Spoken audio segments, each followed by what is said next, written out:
केंद्र सरकार की तरफ से जो कृषि कानून लाए गए थे, आज पंजाब सरकार की तरफ से स्पेशल सेशन के तहत उन्हें रद्द कर दिया गया है और अपने बिल पंजाब सरकार लेकर आई है।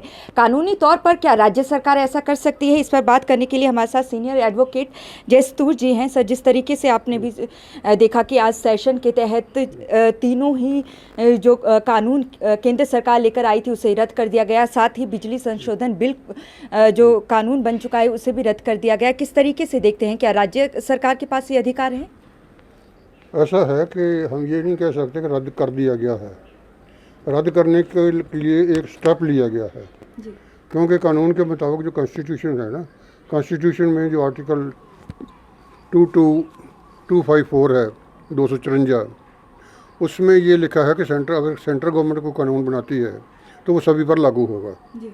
अगर वो विषय जो है कंकरेंट लिस्ट में है और उसमें स्टेट भी कानून बना देती है तो स्टेट का लागू नहीं होगा।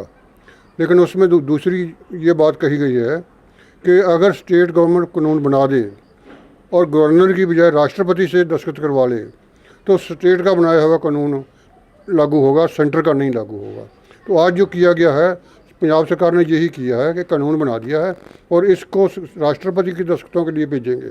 अगर राष्ट्रपति इसकी प्रवानगी दे देता है तो फिर ये कानून रद्द समझा जाएगा, आज नहीं समझा जाएगा जी।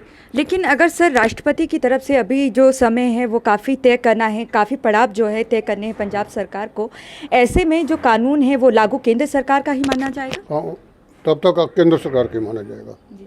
क्योंकि जो राष्ट्रपति जब तक वो रद्द नहीं होता तो केंद्र सरकार का ही माना जाएगा जी। जी सर, एमएसपी की लड़ाई जो है आप 2012 से लड़ते आ रहे हैं पंजाब हरियाणा हाई कोर्ट में।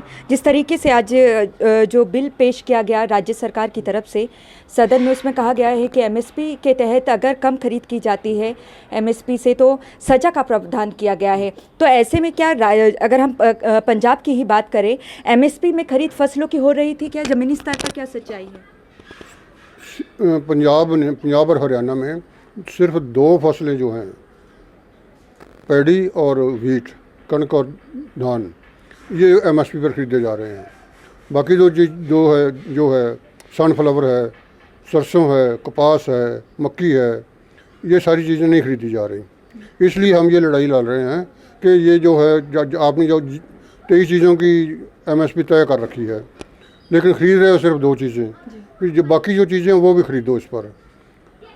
सर, किसे जिम्मेदार मानते हैं आप, राज्य सरकार को या केंद्र सरकार को जो एमएसपी पे खरीद नहीं कर रही है? क्योंकि 23 फसलों के एमएसपी नहीं, इसमें राज्य सरकार का कोई कसूर नहीं है, क्योंकि राज्य सरकार तो इतना जो अनाज है उसको क्या करेगी? वो तो सेंट्रल गवर्नमेंट को चाहिए ना, सारे हिंदुस्तान को चाहिए।